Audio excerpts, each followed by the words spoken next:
Government کے minister میرے پاس تھے، ان کا ویو پوائنٹ یہ تھا کہ کو انسیڈنس ہے، یہ بس ججز ہوتا ہے، ٹرانسفر ہوتے ہیں. انہوں نے کہا کوئی ہم نے کھٹمنڈو تو ان کو نہیں کر دیا، اور یہ ججز کافی عرصے سے یہاں تھے تو اس لیے ان کو ہم نے ٹرانسفر کر دیا، اور یہ پرماننٹ ٹرانسفرز نہیں ہیں، یہ واپس بھی آ سکتے ہیں، سب کچھ ہوتا ہے.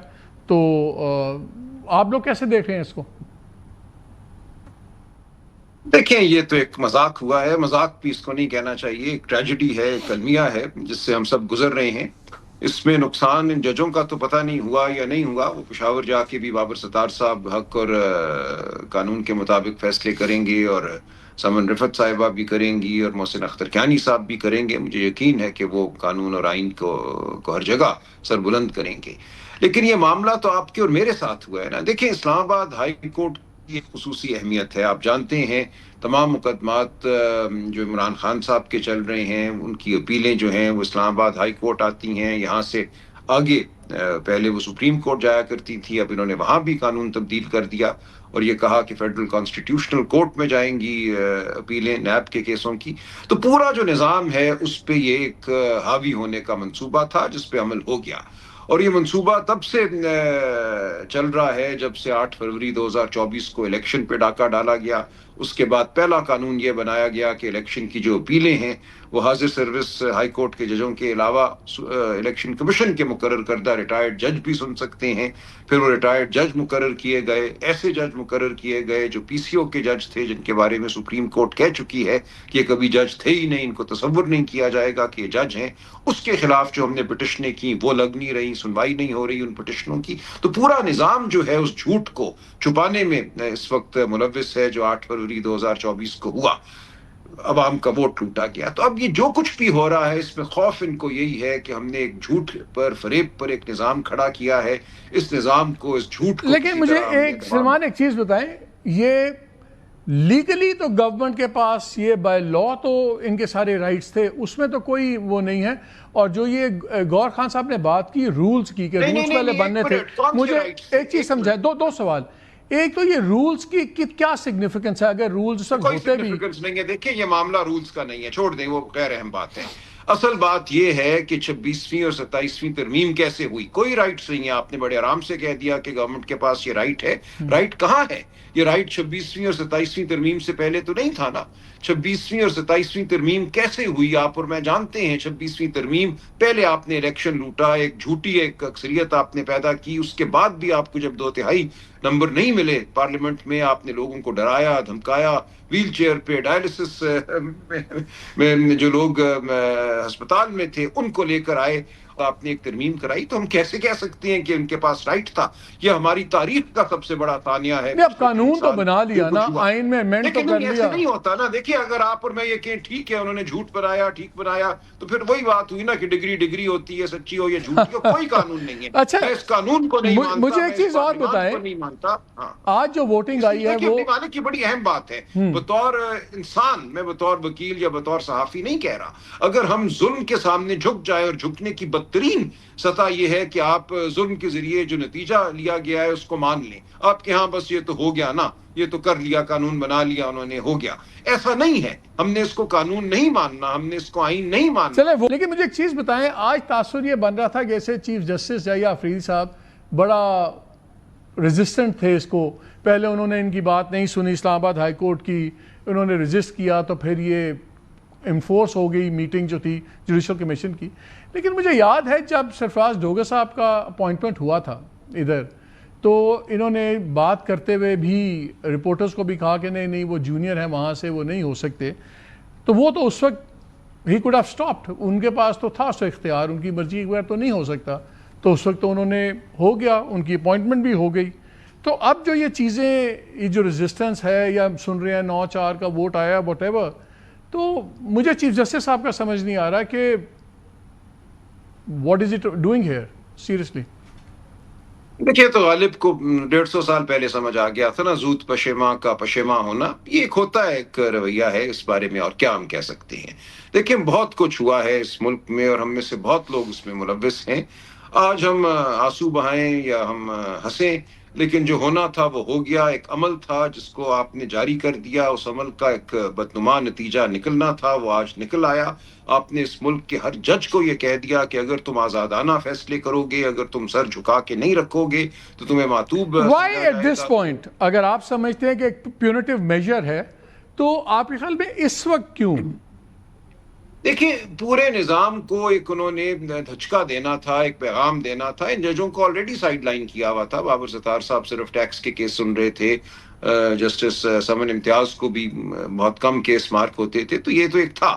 اب میرا خیال یہ ہے کہ جو 3 ویکنسیز انہوں نے پیدا کی ہیں اسلام آباد ہائی کورٹ میں, ان کو پھر یہ پر کریں گے اور جج لائیں گے اپنی مرضی کے. تو چاہتے ہیں کوئی ذرا سا بھی شائبہ نہ رہے کہ پوری عدالت میں جو جج صاحبان ہیں وہ بالکل سب اسی نظام کا حصہ ہوں, اسی نظام میں پروئے جائیں جو نظام اس وقت ہے, اور کسی کے حوالے سے ان کو کوئی شک شبہ نہ ہو, بینچ بنانے تو میں کوئی یہ تکلیف نہ ہو. اوریجنل لسٹ میں 5 نام تھے, پھر 2 ڈراپ ہو گئے. اس کو کیا آپ کو وجہ سمجھ آتی ہے؟ جی آتی ہے. دیکھیں, ان 2 صاحبان نے شاید خود پہلے کہا ہو کہ ہمیں ہمارے جو صوبے ہیں, پیرنٹ صوبے ہیں, وہاں بھیج دیا جائے, بلوچستان اور سندھ, اور بعد میں شاید انہوں نے کہا ہو کہ ہمیں نہ بھیجیں. دیکھیں, مسئلہ ان کے حوالے سے نہیں تھا, مسئلہ انہی 3 کے حوالے سے تھا. یہی 3 تھے جو کھٹک رہے تھے. پہلے ایک کو تو ڈگری جعلی قرار دے کے آپ نے فارغ کر دیا, اس کے بعد یہی 3 رہ گئے تھے. باقی جو 2 ہیں بس اب احترام کہوں گا, ان کی جانب سے کوئی مسئلہ نہیں تھا نظام. اچھا, آپ ہاتھ لگے ہیں تو میں کہا آپ کی پارٹی پالیٹکس پہ بھی آ جائیں. روز آپ کے جھگڑے وگڑے چلتے رہتے ہیں. پچھلے دنوں آپ بھی بڑا گرج گئے, برس گئے علیمہ خان وغیرہ پہ. کیا وہ مسئلے آپ لوگوں کے حل ہو گئے ہیں کہ ابھی چل رہا ہے؟ دیکھیں, نہیں, کوئی نہیں, ہو گئے ہیں, بالکل ہو گئے ہیں. مسئلہ اتنا بڑا نہیں ہے. دیکھیں, یہ وقتی معاملات ہوتے ہیں. پارٹی کے اندر بالکل ہے, ایشوز ہیں, گروپ بھی ہیں.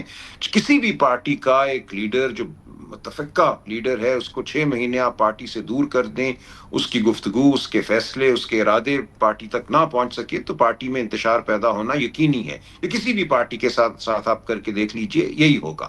تو یہ تو ایک ایسا دور ہے جس سے پی ٹی آئی گزر رہی ہے, جو اس کی تاریخ کا میں سمجھتا ہوں سخت ترین دور ہے. لیکن اس کے باوجود یہ پارٹی کھڑی ہے, اس کے ادارے کھڑے ہیں, اس کے کارکنان کھڑے ہیں. اصل خبر یہ ہے جو ہماری گفتگو. لیکن مجھے ایک بات بتائیں آپ, پہلے چلے گورنمنٹ کا دور تھا, پرسیپشن اور تھا. اب ہم نے دیکھا کہ خاص طور پہ یہ نیگوسیشنز اور ان تمام چیزوں میں اس کے بعد ایک بہت ڈفرنٹ پرسیپشن ہو گیا گورنمنٹ کا, بالکل ایک قد بڑھ گیا. اللہ نے پاکستان کو بڑی عزت دی ہے اور اس کا کریڈٹ جس کو بھی جانا چاہیے.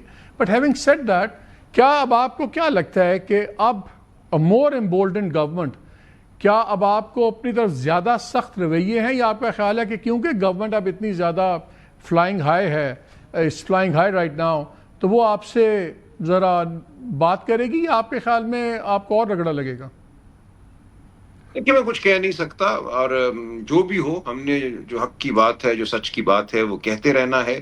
وہ رگڑا لگائیں یا وہ ہوش کے ناخن لیں, اور جو پاکستان کی سب سے بڑی سیاسی حقیقت ہے اس کو سموئیں, اس سے بات کریں, حق اور انصاف کی جانب لوٹیں, شرافت کی جانب لوٹیں. یہ تو ان کا کرنا ہوگا.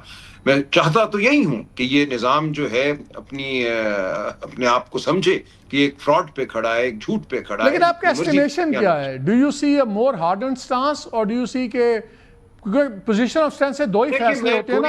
ایک آپ اسٹرینتھ سے کہتے ہیں, آپ ایک اسٹرینتھ سے کہتے ہیں میں بہت پاورفل ہوں, چلیں میں 4 کنسیشنز دے دیتا ہوں. ایک اسٹرینتھ کا ریاکشن ہوتا ہے میں بہت پاورفل ہوں, میں ان کو اور رگڑ دوں گا. آپ کو کیا لگتا ہے کیا ہوگا؟ دونوں باتیں ممکن ہے, یہ میں کچھ نہیں کہہ سکتا. یہ شخصی قسم کے فیصلے ہیں.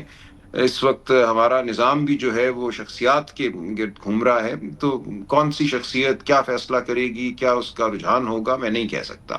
لیکن ہم جو ہیں کھڑے رہیں گے, جو صحیح بات ہے وہ کرتے رہیں گے. قانون کی, آئین کی, عدلیہ کی آزادی کی, شرافت کی, یہ ہمیں کرنا ہی ہے. دیکھیں, ہم نے کوئی دباؤ میں نہیں آ جانا, ہم نے ڈر کے خاموش نہیں ہو جانا کہ اب حالات ایسے ہو گئے ہیں کہ سچ کو چھوڑ دو, جھوٹ بولنا شروع کر دو. ایسا نہیں ہوگا. ہم سچ بات. اچھا, یہ لاسٹ 10 سیکنڈز, کیا اب یہ کلیئرٹی ہو گئی ہے کہ جو پی ٹی آئی کے فیصلے ہیں اس میں, سیاسی فیصلوں میں, علیمہ خان یا باقی ہمشیرائیں جن کی ہیں, ان کی کوئی انپٹ نہیں ہوگی اور کوئی آپ وہ بات نہیں سنیں گے اور پیورلی آپ لوگ ہی سارے فیصلے کریں گے؟ جی بالکل، ہونا تو ایسے ہی چاہیے. خان صاحب نے جو ذمہ داری دی ہے چکزئی صاحب کو، علامہ ناصر کو، ان کو سوچ سمجھ کے انہوں نے لیڈر آف دی اپوزیشن بنایا ہے. قومی اسمبلی میں، سینٹ میں سہیل آفریدی کو جو ذمہ داری دی ہے، یا دیگر ہم لوگوں کو جو ذمہ داریاں دی ہیں، میں سمجھتا ہوں خان صاحب کی جو سمجھ بوجھ ہے، جو فراست ہے، اس پہ کچھ اعتبار کرنا چاہیے لوگوں کو. اور پارٹی کے اوپر اگر حملے ہوتے ہیں، پارٹی نہیں کے فیصلوں ہونا تو کو چاہیے، ہونا تو چاہیے. کیا ہو رہا ہے؟ دیکھیے، ہم توقع کرتے ہیں اور ہم ریزسٹ کریں گے. اگر پارٹی کے فیصلوں پر حملہ ہوگا تو پارٹی بالکل ریزسٹ کرے گی. وہ پارلیمانی پارٹی ہو، وہ پولیٹیکل کمیٹی ہو. میں پارٹی کے اداروں کے ساتھ کھڑا ہوں، پارلیمنٹیرینز کے ساتھ کھڑا ہوں، کور کمیٹی کے ساتھ کھڑا ہوں، پولیٹیکل کمیٹی کے ساتھ کھڑا ہوں. جتنے بھی ہمارے ادارے ہیں پارٹی کے، میں ان کے ساتھ کھڑا ہوں. اور ان پہ اگر ایک بیجا نوعیت کی تنقید ہوتی ہے، حملہ ہوتا ہے، تو اس کو ہم ریزسٹ کریں گے. دیکھیے، مشورہ دینا ایک اچھی بات ہے. مشورہ اندرون خانہ دیا جاتا ہے. مشورہ جو ہے اس نیت سے دیا جاتا ہے کہ بہتری ہو. لیکن جو چیز سر بازار کی جائے، اس کا مقصد تضحیک ہوتا ہے. تو تضحیک ہمیں قابل قبول نہیں ہے، مشورہ بالکل قابل قبول ہے. سلمان اکمل رجب، بہت شکریہ آپ کا وقت